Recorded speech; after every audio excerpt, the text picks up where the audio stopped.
اللہ اللہ اللہ اللہ اللہ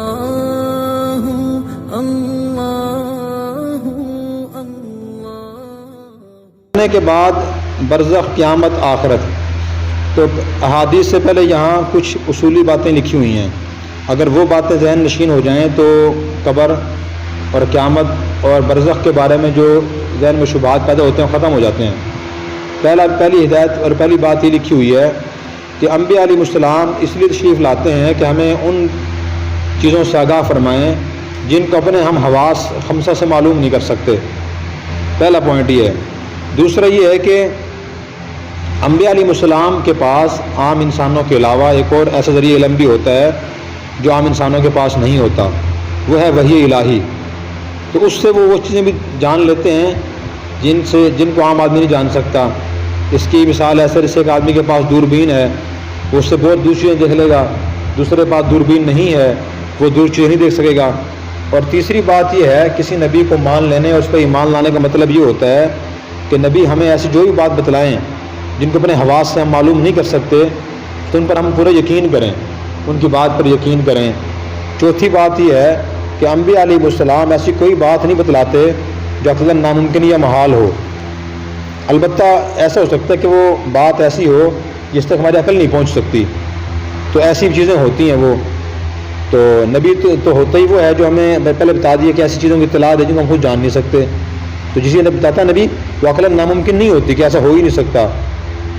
اب مثلاً آپ صلی اللہ علیہ وسلم معراج تشریف لے گئے، اب کوئی آدمی سوچے رہی آدمی اتنی بلندی پہ کیسے چلا گیا، ذہن نہیں مانتا. اب یہ ناممکن تو نہیں تھا نا اس دور میں بھی. آج جہاز آگے دیکھیں، لوگ جہاز کو دیکھ کتنی بلند چل جاتے ہیں. تو یہ پہلے بھی بات ناممکن نہیں تھی. نبی کسی انسان کا آسمانوں پہ جانا، اللہ کا بلانا ناممکن نہیں تھا. اسی طرح پانچویں بات یہ ہے کہ مرنے کے بعد برزخ اور قبر کے جو حالات احادیث میں قرآن کریم میں بتائے گئے ہیں ان میں کوئی بات بھی ایسی نہیں جو عقلاً ناممکن اور محال ہو. ہاں ایسی چیزیں ضرور ہیں ہم جن کو اپنے عقل سے سوچ نہیں سکتے، جان نہیں سکتے، البتہ ان کے نمونے اللہ نے دنیا میں رکھے ہوئے ہیں. اس چھٹی بات یہ ہے کہ جو ہمیں اللہ نے فطری ذرائع علم کے عطا فرمائے ہیں، آنکھ ہے، ناک، کان، عقل اور دماغ، تو یہ ان کا دائرہ بہت محدود ہے. ان کی تابع بات ہو رہی تھی، ان کی طاقت بڑی محدود ہے اور ہم ان خارجی آلات کے ذریعے ان کو استعمال کر کے ہم ان سے بہت آگے بڑھ چیزیں دیکھ لیتے ہیں. جیسے عینک کی مثال ہے، دوربین کی مثال ہے، خوردبین کی مثال ہے. اس کے ذریعے پانی میں خون اور خون میں جراثیم نظر آ جاتے ہیں، آنکھوں سے براہ راست دیکھیں نظر نہیں آئیں گے. تو اسی طرح دنیا میں جو چیزیں ہمیں نظر نہیں آ رہی جب آخرت میں جائیں گے وہاں اللہ تعالیٰ ہمیں یہ طاقتیں عطا فرمائیں گے، ہم وہ سب چیزیں وہاں دیکھیں گے. اور ساتواں پوائنٹ یہ ہے کہ اللہ تعالیٰ نے انسان کو دو چیزوں میں لا کے بنایا ہے، نمبر 1 جسم سے اور نمبر 2 روح سے. دنیا میں جو بھی انسان کو راحت اور سکون یا پریشانی حاصل ہوتی ہے یا اس پہ آتی ہے پہلے جسم پہ آتی ہے، روح بعد میں اس سے متاثر ہوتی ہے. جبکہ آخرت کا معاملہ اس کا الٹ ہوگا. آخرت میں روح اصل ہوگی اور جسم اس کے تابع ہوگا. پہلے روح متاثر ہوگی پھر اس سے جسم متاثر ہوگا. اور قبر میں عذاب کی مثال جو ہے نا وہ خواب ہم سمجھ سکتے ہیں. ایک آدمی ہمارے قریب بیٹھا ہو، لیٹا ہو، سو رہا ہو، ہم اسے قریب بیٹھے ہوں تو وہ اپنے خواب میں بہت چیزیں دیکھ رہا ہوتا ہے. وہ سارے حالات واقع ضرور پیش آ رہے ہوتے ہیں. ایک آدمی سوئے ہوئے خواب دیکھ رہا ہے کہ میں سفر کر رہا ہوں، دوڑ رہا ہوں، بھاگ رہا ہوں، لیکن جو قریب بیٹھے اسے کچھ بھی نظر نہیں آتا، کچھ محسوس نہیں ہوتا. وہ سمجھتا ہے کہ بھی آرام سے بیٹھے، جسم تو آرام سے پڑا ہوتا ہے لیکن روح پہ سارے حالات گزر رہے ہوتے ہیں. یہی مثال مردے پہ عذاب و ثواب کی ہے. یہ حالات گزر رہتا ہے اصل میں روح پہ آ رہے ہوتے ہیں، وہ جسم طبعاً متاثر ہوتا ہے اس سے کہ فی الحال نظر نہیں آتا. قرآن کریم اللہ نے ہی فرمایا وَلَٰكِن لَا تَشْعُرُونَ کہ تم شعور نہیں رکھتے. جب آخرت میں جائیں گے تو اس کے بعد ہم حالات دیکھیں گے. نبی کریم صلی اللہ علیہ وسلم خود بھی ارشاد فرمایا کہ میں جو قبر کا عذاب و ثواب سنتا ہوں اگر تم سن لو تو مردوں دفنانا چھوڑ دو گے. تو آپ صلی اللہ علیہ وسلم بھی سنتے تھے، آگے حدیث میں آئے گا. دیکھیں حدیث نمبر 71 عن البراء بن عازب، براء بن عازب سے روایت ہے اور رسول اللہ صلی اللہ علیہ وسلم حضور صلی اللہ علیہ وسلم سے روایت کرتے ہیں کہ قال فرمایا کہ یاتیہ ملکانی، مردے کے پاس آتے ہیں 2 فرشتے، فیجلسانی اسے بٹھاتے ہیں، فیقولان لہو سے کہتے ہیں من ربک آپ کا رب کون ہے، فیقول وہ کہتا ہے ربی اللہ میرا رب اللہ ہے.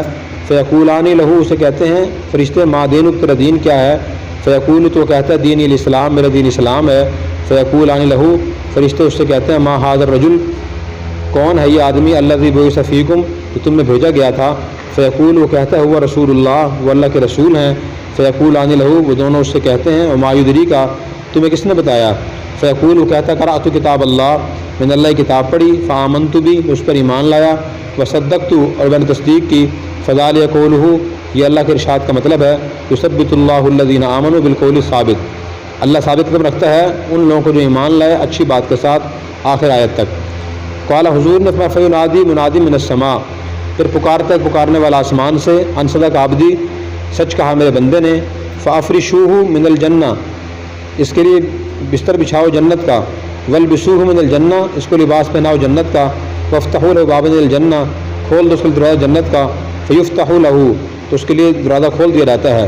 قال حضور نے فیاتیہ من روحھا وطیبھا اس کے پاس آتی ہیں اس کی ہوائیں اور اس کی خوشبوئیں. ویفتح له فیہا مد بصری اور قبر میں شادی کر دی جاتی ہے اس کی حد نگاہ تک. واما الکافر اور بہرحال کافر فذکر موتا اس کی موت کا حضور نے ذکر فرمایا. قال فرمایا ویعاد روحہ فی جسدی لٹائی جاتی ہے اس کی روح اس کے جسم میں. ویاتیہ ملکانی آتے ہیں اس کے پاس دو فرشتے. فیجلسانی اسے بٹھاتے ہیں. فیقولانی وہ کہتے ہیں من ربک آپ کا رب کون ہے. فیقول وہ کہتا ہے ہا ہائے ہائے لا ادری میں نہیں جانتا. فیقولانی لہو وہ اسے کہتے ہیں ما دینک تیرا دین کیا ہے. فیقول وہ کہتا ہے ہا ہائے ہائے لا ادری میں نہیں جانتا. فیقولانی وہ کہتے ہیں پوچھتے ہیں ما ھذا الرجل الذی بعث فیکم کیسے ہیں یا کون ہے وہ آدمی جو تم میں بھیجے گئے. فیقول وہ کہتا ہے ہا لا ادری ہائے میں نہیں جانتا. فینادی منادی من السماء پکارتا ہے پکارنے والا آسمان سے ان کذبا کہ اس نے جھوٹ کہا. ففرشوہ من النار اس کا بستر بچھاؤ جہان آگ کا. والبسوہ من النار اس کو لباس پہناؤ آگ کا. وافتحوا له بابا الی النار اور کھول دو اسے دروازہ آگ کی طرف.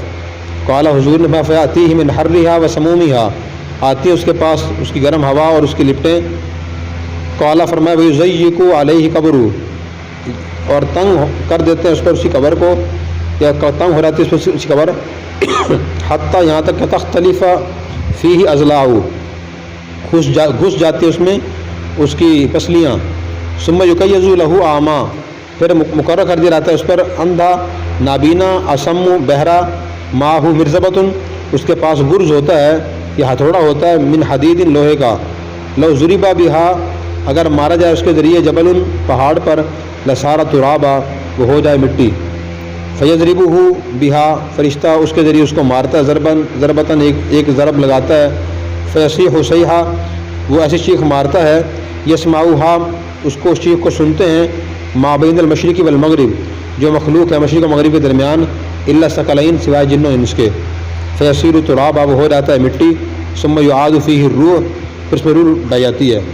تو اس حدیث پاک میں حضور صلی اللہ علیہ وسلم نے قبر میں ہونے والے معاملے کو بیان فرمایا کہ کافر اور مسلمان سے کیا معاملہ ہوتا ہے. جب مردہ دفن ہوتا ہے تو فرشتے آتے ہیں اور اس سے بٹھاتے ہیں مردے کو اور پوچھتے ہیں ہاں بھئی آپ کا رب کون ہے. تو مسلمان کہتا ہے کہ میرا رب اللہ ہے. پھر اس سے پوچھتے ہیں کہ آپ کا دین کیا ہے. وہ کہتا ہے میرا دین اسلام ہے. پھر تیسرا سوال یہ کرتے ہیں کہ جو آدمی آپ پہ بھیجے گئے تھے وہ ان کے بارے میں آپ کا کیا خیال ہے. وہ کہتے ہیں کہ وہ مردہ کہتا ہے کہ وہ اللہ کے رسول ہیں. تو فرشتے کہتے ہیں کہ آپ کو کس نے بتایا. تو وہ آدمی کہتا ہے کہ مردہ کہتا ہے میں نے اللہ کی کتاب پڑھی میں اس پر ایمان لایا میں نے تصدیق کی اس کی. تو معلوم ہو کہ جو اللہ کی کتاب پڑھے گا سمجھے گا پھر ہی تصدیق کرے گا نا کہ بصیرت سے. تو پھر حضور نے فرمایا کہ جو اللہ کی ارشاد ہے یثبت اللہ بالقول ثابت قرآن کی آیت ہے کہ اللہ تعالیٰ ثابت رکھتے ہیں بندے کو اچھی بات میں. اس سے مراد قبر کے سوال جواب ہی ہیں. پھر فرمایا کہ آسمان سے ایک پکارنے والا پکارتا ہے بندے نے سچ کہا اسے جنت کا بستر بچھاؤ اس کو جنت کا لباس پہناؤ جنت کا دروازہ قبر میں کھول دو. یہ سب کام ہو جاتے ہیں. پھر جنت سے اس کے لیے ٹھنڈی ہوائیں خوشبوئیں آتی رہتی ہیں اور اسی قبر تا حد نگاہ وسیع کر دی جاتی ہے. پھر آپ نے ذکر فرمایا کافر کی موت کا. تو اس سے فرشتے پوچھتے ہیں. پھر یہ فرمایا کہ ویعاد روحہ فی جسدی اس کی روح جسم میں لٹائی جاتی ہے. جب بندہ مرتا ہے تو فرشتے روح نکال لیتے ہیں نا. جب بندہ قبر جاتا ہے دوبارہ روح لٹائی جاتی ہے.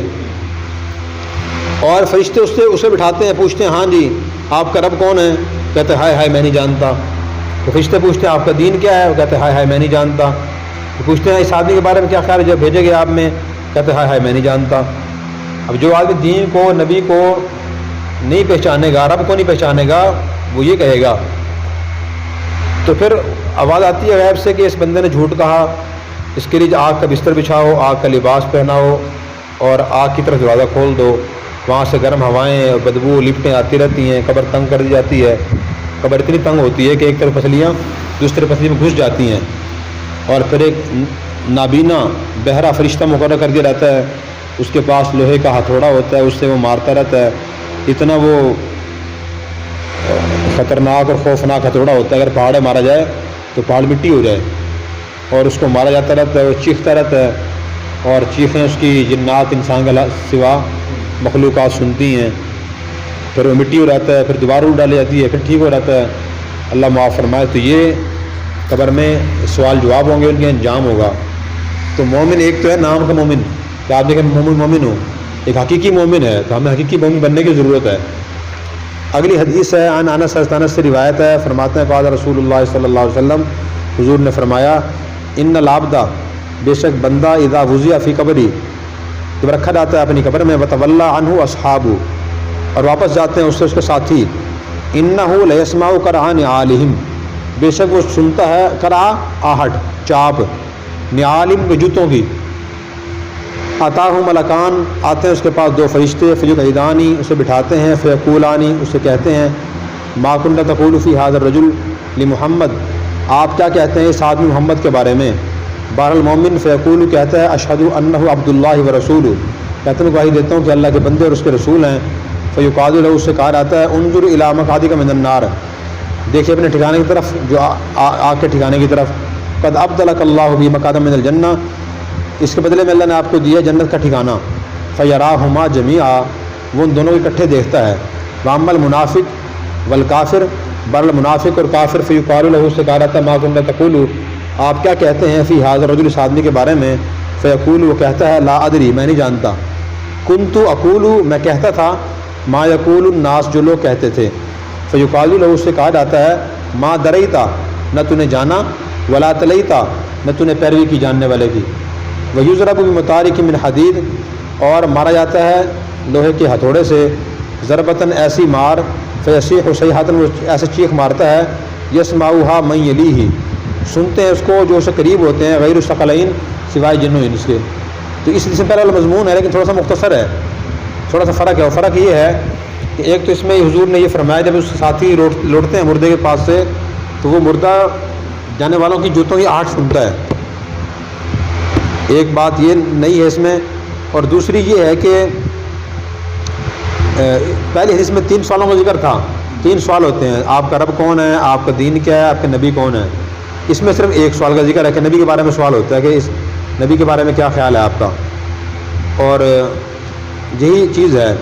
اب یہ جو حدیث میں فرق دکھایا گیا نا آپ کو، تو یہ فرق کس وجہ سے ہے؟ اس وجہ سے ہوتا ہے کہ یہ تو نبی کریم صلی اللہ علیہ وسلم بعض بات تفصیل سے ارشاد فرماتے تھے، بعض مختصر، جس صحابی نے جتنی بات سنی آگے روایت فرما دی. اور بعض یوں ہوتا ہے کہ صحابی اختصار فرما دیتے ہیں کہ حضور صلی اللہ علیہ وسلم نے بات تفصیل سے ارشاد فرمائی، لیکن ایک صحابی نے بات مختصراً ارشاد فرمائی، دوسروں نے تفصیل سے بیان فرما دی. تو اس طرح حدیث میں اس لیے فرق ہو جاتا ہے. تو بہرحال یہ بہت ہی فکر مند کرنے والی ہمیں حدیث ہیں. اور حضور صلی اللہ علیہ وسلم دیکھتے رہے کہ جہاں جس کی ضرورت ہوتی تھی وہ بات بیان فرما دیتے تھے. اور اس حدیث میں پھر ایک سوال بھی ہے، وہ ایک شبہ پیدا ہوتا ہے کہ فرشتے قبر میں جاتے کہاں سے ہیں؟ قبر تو بند ہوتی ہے، نہ کوئی سوراخ ہوتا ہے، نہ دروازہ ہوتا ہے، نہ روشن دان ہوتا ہے. تو فرشتے جاتے کہاں سے ہیں؟ دفن کر کے ہم آتے ہیں مردے کو، جاتے بعد قبر ویسے بڑی ہوتی ہے. تو اس کا جواب یہ دیا گیا کہ فرشتے جو ہے نا وہ نورانی مخلوق ہیں، ہماری طرح وہ گوشت ہڈیوں سے بنے ہوئے نہیں ہیں کہ انہیں گزرنے کے دروازوں کی ضرورت ہو، روشن دان کی ضرورت ہو. وہ نوری مخلوق ہیں، روشنی ہے، اس طرح وہ خود گزر جاتے ہیں. جیسے ہم شعائیں دیکھتے ہیں یا روشنی دیکھتے ہیں، شیشے کی ایک طرف روشنی ہو تو اس طرح وہ روشنی خود تراش ہو جاتی ہے، حالانکہ کوئی سوراخ نہیں ہوتا، کوئی راستہ نہیں ہوتا. تو اسی طرح فرشتے بھی بغیر سوراخ کے چلے جاتے ہیں اور آ جاتے ہیں. اللہ تعالی ہمیں فکر آخرت نصیب فرمائے اور قبر کی تیاری کرنے کی توفیق عطا فرمائے. اور اگر آپ نے ابھی تک ہمارا چینل سبسکرائب نہیں کیا تو فوراً سبسکرائب کیجئے، ساتھ ہی بیل آئیکن پر کلک کریں تاکہ مزید آنے والی ویڈیو ہے وہ آپ کو وقت پر ملتی رہیں۔ اللہ حافظ۔